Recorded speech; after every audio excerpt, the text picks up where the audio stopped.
The views expressed on the podcast are those of the individuals who made them, and they do not represent the views or beliefs of Job Duck.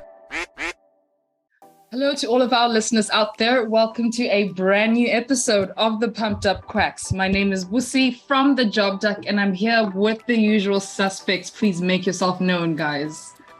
Hey everyone, I'm Miguel from Colombia. Hi, I'm Andy from Mexico. I'm glad to be back. Hey guys. We also have an unusual suspect, guys. Please make yourself known. Our gorgeous, auspicious guest today.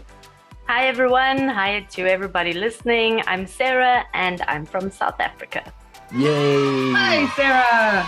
Thank you so much for joining us. Sarah is a member of the Job Duck internal team. She does some amazing work. And speaking of amazing things, guys, I do have an amazing little riddle to ask you. Are you ready for the question? What do scholars eat when they are hungry? I think you should, guys. Probably toilet paper. That was me in the college, so. Yeah, broke student days are real, guys. I think that's the rite of passage for everybody. But we will circle back to the answer for that riddle at the end of the episode, so you've got some time to sort of mull it over. But in the meantime, let's get into this week's quacky news. Right.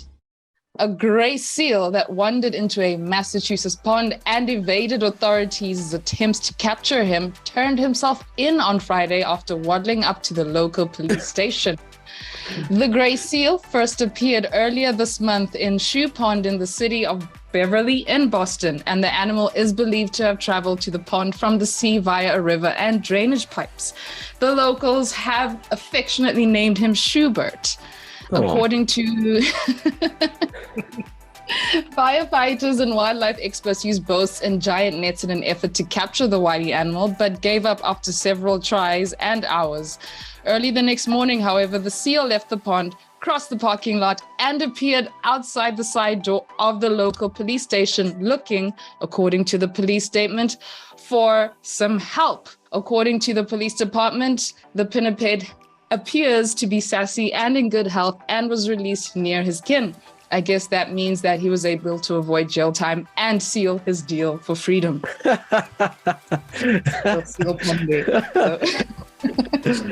Great pun, amazing pun. Thank you for that. I'll go next. So overdue VHS tape returned to Kansas Library after 19 years. So after 19 years, someone decided, like, I have this VHS. I've been here for a long time. I will turn it back. And it was like, well, you have to pay a little bit of fee, dude. What? How much was that fine? I don't know. Did he rewind his tape before he returned it? That's what we need to know. Hopefully. How considerate. Yeah, hopefully after 19 years. And if you're wondering what movie was returned, it was Burned by the Sun. I haven't watched it, but looks like it was great. Okay, for the next news, an unusual family was spotted in Germany during this week when a cow herd had an unlikely following since they adopted a long wild boar piglet. So, yeah, that's cute. I mean, he just wanted to move with the herd. Exactly. You're on fire. Come on, laugh. You know you want to laugh. Come on, laugh. On fire. Unstoppable today, Busi. I respect that. I'm on fire. Okay, Sarah, what do you have for us? All right. So mine is not necessarily animal based of a news story, but I found this really interesting. Do you know that we can now turn plastic into diamonds? What? And yes, this is a thing now. And well, they're nano diamonds, so they would be the tiniest earrings that you could buy. This is not necessarily like jewelry diamonds.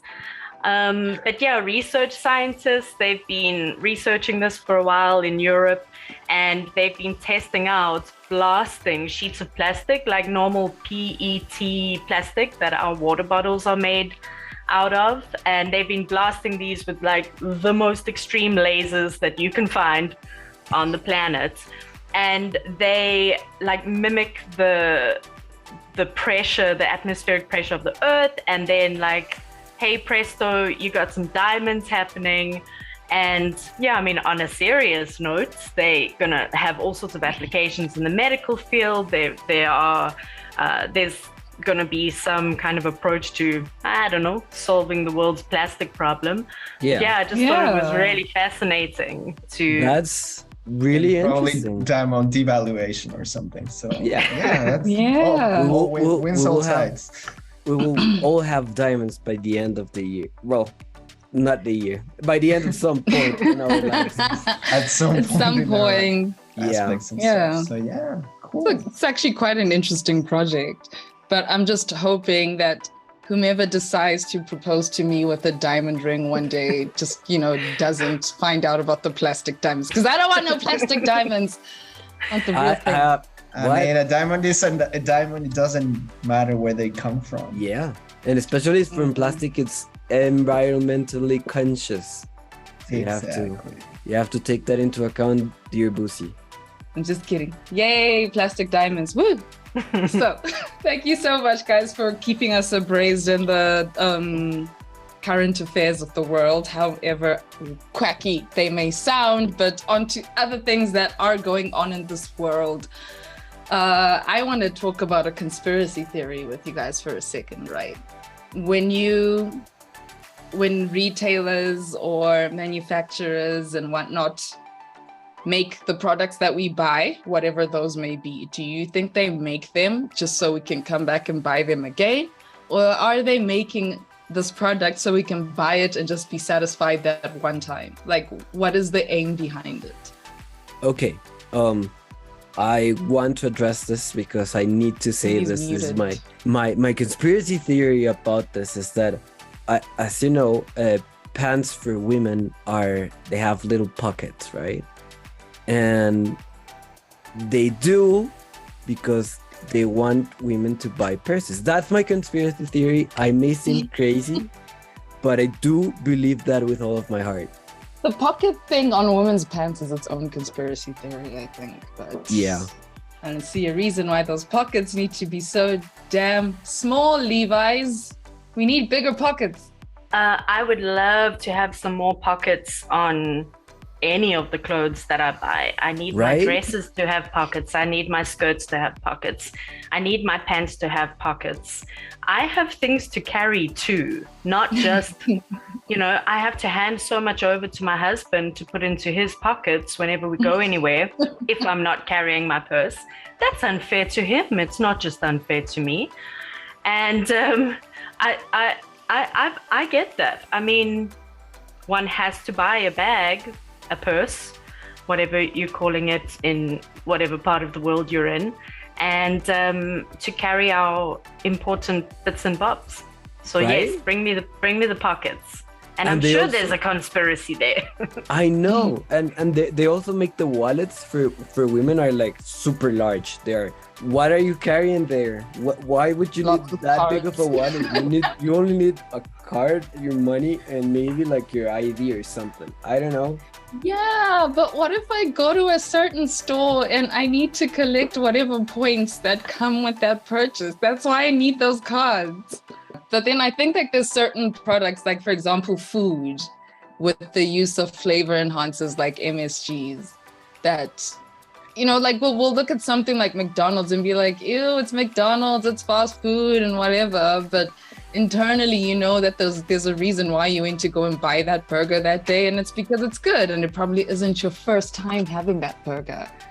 Talking about McDonald's, I think they do quite well at tricking us into buying more product, making the jumps from package small to package medium or combo like large or super large or ultra large. I don't know how they call it in the United States because they have like ultra dynamite large and stuff. The medium size in the United States is the large in my country.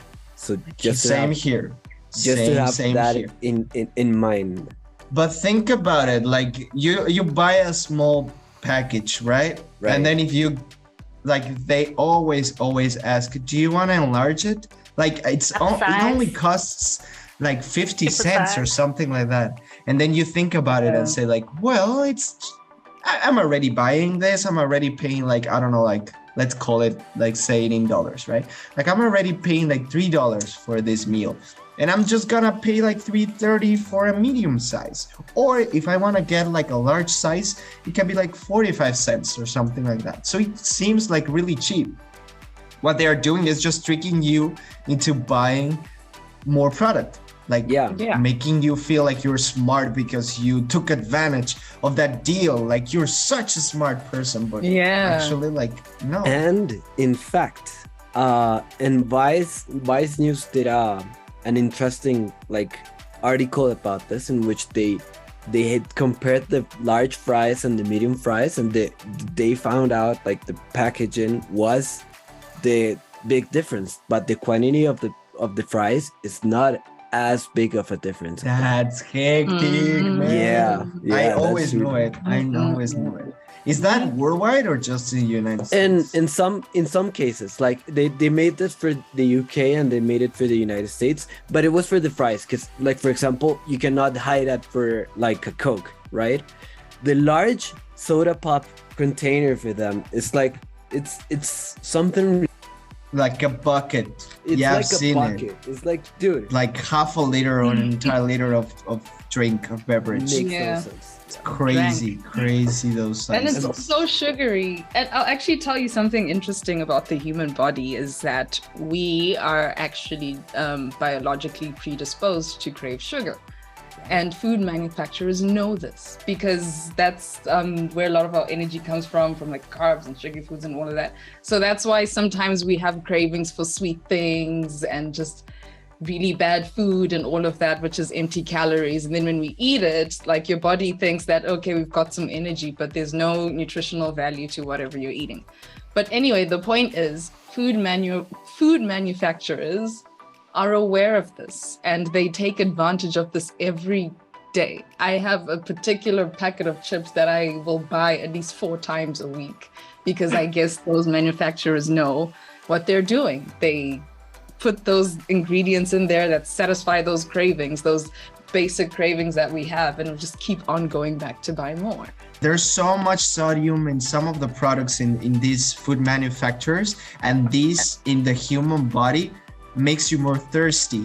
Yeah. So it's like that's the combo 101, let's say. Like they will give you like food that it's super salty, and it makes you like it makes you crave for a drink to satisfy the thirst. So these products like trick each other into buying like more, it's a chain. It's a chain. It's a total chain. I just wanted to say this, like they are not empty calories, guys. Calories are important also. So even if they say they're bad calories and good calories, calories are good, but you have to be careful in which ones you're consuming. But they're not empty calories. That's a myth also. Thank you, Mia. That's really insightful. About the food industry, like I live in a very rural area, and we don't have fast food outlets anywhere near me. So as soon as we do visit the city, crazy and pretty much just dive straight into that. And we maximize, like as soon as we can see that we can add a soft serve to that burger deal, like we'll go for it because we feel we we've got to like make this a special occasion because the advertising has just been so good. But there was one thing. Yeah, it's aggressive. So like even people like us who live out in the sticks, we are so into it. And as soon as we get to the city, it's like first stop must be to like go get some junk food and some fast food. But the one thing that I had thought of while you guys were mentioning on the food side of things is things like corked bottles of wine. You have to buy a corkscrew. So there's a product that needs other products. Yeah. And I think there's plenty. I think there's plenty of other examples that I can't think of beyond wine right now. When it comes to something that you are absolutely addicted to, like you've got to buy it every week, or you are buying this thing more than once a week, and you've basically been caught up in that apparent conspiracy. And keyword is apparent, guys. Apparently, it's a conspiracy theory. But what product do you think has you caught up in that conspiracy theory? What are you always buying that you will never stop spending your money on, or something that you should stop spending your money on, but you just don't stop? Is there any conspiracy theory around cheese? Maybe there is. I love cheese. I would know. You know what? Cheese. Yeah. All the different cheese, all of it. Yeah. There must always be cheese in the house. Andy, yeah. What are you always paying for? What are you working 8 hours a day for? Wine. Yes. But I'm not an alcoholic. Right. I was keeping it clean with the cheese, but wine is my vibe. You know what? Wine is my vibe. Wine and cheese come together. Perfect combination. They are perfect combination. I agree. So we could have a wine and cheese party. Cheese and wine party. Yeah. Whatever they put in that keeps us coming back every week. And then for me, it's biltong because it's freaking delicious, guys. Must have all the time. But before we get too carried away, I'm going to remind you guys about this riddle. The question is, what do scholars eat when they're hungry? Maybe an addictive Big Mac? Cheese, wine. That might be the answer. Wine and cheese. Wine and cheese. Okay, we'll be back after this little short break. Are you looking for tips on how to create a marketing portfolio? Perhaps you need a few pointers to help you construct your resume or cover letter. We've got you covered for these topics and more. Visit our website at www.jobduck.com and click on the Resources tab to download our free resources. Rightio, we are all part of a virtual office here, which means that we are working with a lot of hardware, like we've got computer screens and keyboards and mice,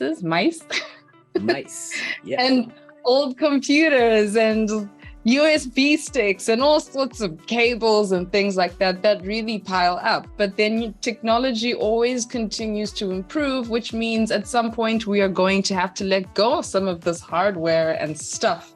But then the thing is, our poor environment kind of just gives us puppy dog eyes and asks us, where are you going to discard of all these old keyboards and computers and screens and things like that? Because naturally, piles of e-waste are just bad for the environment. But first, we want to talk about what e-waste is. E-waste is short for electronic waste, and electronic waste, or e-waste, is a term that describes discarded electronic devices. Used electronics, which are destined for refurbishment, reuse, resale, salvage, and recycling through material recovery or disposal, are also considered e-waste. So the one major long-term effect of e-waste is that it's just there's many, but one of them is that Mother Earth is not really loving it. So, going back to what we're talking about earlier, we work in a virtual office. We use a lot of this kind of equipment, and sometimes we need to upgrade and we don't really know what to do with these things once we're done with them. So guys, how do you deal with e-waste?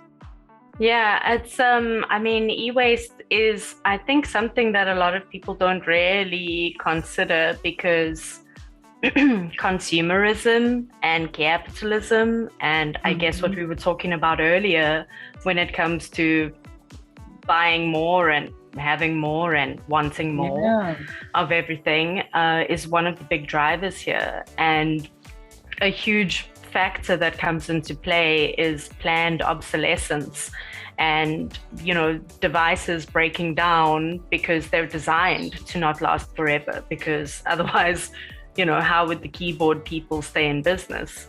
And I mean, I am on my third keyboard and third mouse. There have been 3 mice, just in the last 2 years or so. And I don't replace them because I want a better thing or a fancier thing or a snazzier thing. I'm not a gamer or anything like that. I only replace them when they break. So one of the things that I try to do personally is really only, like, if it ain't broke, don't replace it. Right. So that I'm not just upgrading so that I can have the snazzier new model, but that, like, it's really only because I literally need it for my day-to-day business. That would be one thing that I say. Yeah. In my case, I did an upgrade when I was like, I have the money and I need a better keyboard because this one is not doing the things that I wanted to do because capitalism, and I fell into it.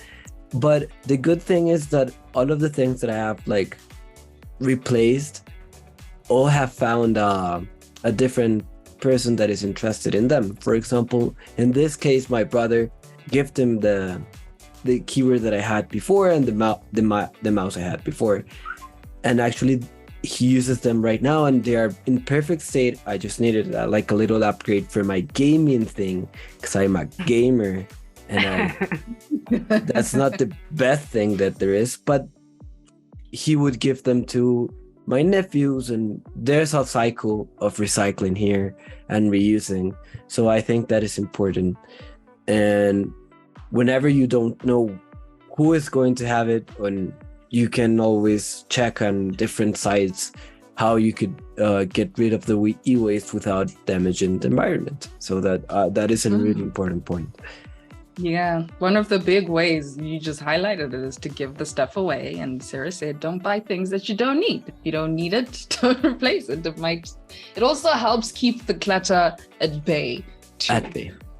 Yeah, I know a lot of friends that have like 3 or 4, and I might also still be guilty of this, having like 3 or 4 broken laptops just piled up on top of each other, and you kind of don't know where to go with them because e-waste is not so publicly advertised the way that other recycling is. Like, we must all recycle our glass, we must all recycle our plastic. But then e-waste doesn't get as much airtime. It seems, yeah. And but I think that if everybody goes to Google and sees where the closest e-waste recycling center is, you can sort it out that way as well. If you don't have brothers and nephews, hand it off to, because of course, reduce and reuse, and it is the first prize. I think it has to do with the good usage that you give to your things. You should always try to keep an environmentally friendly usage of the things that you buy. So keep it up to date. I know that some people are clumsy, just as myself, but trying to give that extra effort so you keep your things great, because at the end it could be not 100% sure, but it could be an investment in the future. There's this program in Amazon called Amazon Renewed that I'm feeling dragged into it. It's really interesting how they pick old devices and they refurbished them and they resell them more cheaper, and a lot of people buy those kind of things, especially when it comes to Apple brand, that it's something that doesn't it's not a product that goes to waste that easily. That's what I mean. It has other type of obsolescence, just as Sarah mentioned early in this topic, but when it comes to the actual hardware or software, it can work. It might not update at some point, but it can still work.